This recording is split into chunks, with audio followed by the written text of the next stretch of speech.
हेर है एमालेका झोले हो के हो म्याग्दीतिर त घर घरमै चाहिँ हुलाकीले चाहिँ लाइसेन्स र राजधानी बोकेर चाहिँ हिँडेका छन् त सबैको घर घरमा चाहिँ लाइसेन्स राजधानी पुर्याइदिनलाई चाहिँ गएर घर घर पुर्याइदिएका छन् के भन्छौ है झोले हो तिमीहरूको पालामा त 4 वर्षसम्म लाइसेन्स अहिलेसम्म आइपुगेको छैन अहिले त यहाँ ट्रायल दिएर पास भएको 24 घन्टाभित्र लाइसेन्स दिने रे अहिलेको सरकारले त्यति गर्दा पनि झोलेहरूलाई त सही र गलत छुट्याउन नआएर माइती घर मण्डलतिर गएर उफ्रिरहेको देख्छु नि ए झोले हो तिमीहरू चाहन्छौ चाहिँ के क्या यो देशलाई चाहिँ प्रगति उन्नति भएको देख्ने न त नचाहने तिमीहरू कङ्सै हो कि क्या हो यो देशको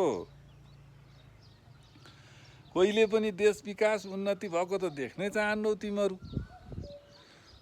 जतिखेर पनि भड्खालामा हाल्न पाए हुन्थ्यो यो नेपाल भन्ने देश नराख्न पाए हुन्थ्यो भन्ने भावना छ क्या है झोले हो तिमीहरूको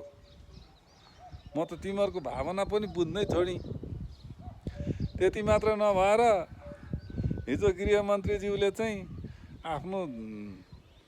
प्रहरीभित्रको चाहिँ आफ्नो चाहिँ एउटा चाहिँ सङ्गठनभित्रको प्रहरीको मृत्यु हुँदाखेरि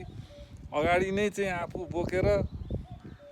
दाह संस्कारको लागि लिएर जाँदै गर्नुभएको थियो यो हो नि त झोले हो आफ्नो देश आफ्नो जनता र आफ्नो संस्थामा चाहिँ रहेको प्रहरीप्रति गृहमन्त्रीको चाहिँ मानवता देख्यौ त झोले हो आजसम्म तिमीहरूको पार्टीले कहिले त्यस्तो गरेको थियो माया हुनुपर्छ क्या झोले हो अलिकति माया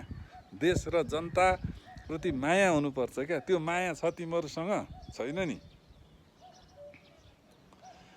माया भनिकन फिटिक्क छैन तिमीहरू जे पाए त्यही बोलेका छौ जे पाए त्यही गरेका छौ कुन सही कुन गलत तिमीहरूलाई छुट्याउन केही आउँदैन झोले हो त्यहाँ माथि भएन कि ए रासोपाको चाहिँ सांसद मन्त्रीको चाहिँ सम्पत्ति धेरै भरे उनीहरूले बेलामा कमाएका थिए धेरै भयो ए झोले हो बुझ न जोसँग सम्पत्ति थिएन भने पो भ्रष्टाचार गर्छ त उसलाई खान लाउन सबै छोरछोरी पढाउन पुगेको छ त अब देशको सम्पत्तिमा भ्रष्टाचार गर्दैन नि त अब त्यहाँबाट भ्रष्टाचार नभएपछि के हुन्छ देश विकास हुन्छ हरेक ठाउँमा चाहिँ लगानी गर्नलाई चाहिँ राज्यको ढुकुटीबाट पुग्छ अनि पो विकास हुन्छ त कम सम्पत्ति भएका दिमाग नभएका सत्तामा गयो भने त तिमीहरू जस्तै झोलेहरूले 36 वर्षसम्म देशलाई चाहिँ कङ्गाल हरिकङ्गाल पारिहाल्यौ नि यसरी बुझ क्या झोले हो तिमीहरूलाई चाहिँ अब कसरी बुझाउने तिमीहरू भनेको त यो देशको त कलङ्क नै रहेछौ राक्षसै रहेछौ बालबालिका केटाकेटीको भविष्यमा नै चाहिँ एकदम अन्धकार डामाडोल पार्ने रहेछौ तिमीहरूले भन्ने कुरो बुझ्यो नि त झोले हो यसरी झोले नहो क्या नहो सहीलाई सही गलतलाई गलत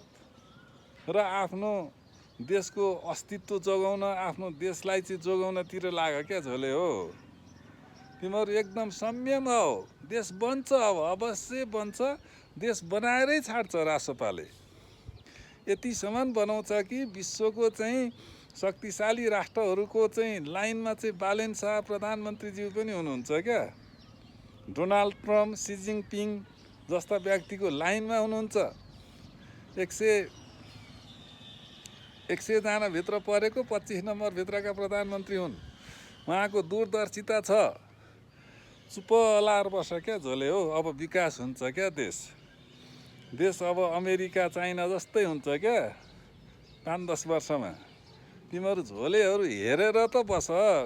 खण्डन नगर क्या झोले हो अब देश बन्छ क्या अब बनो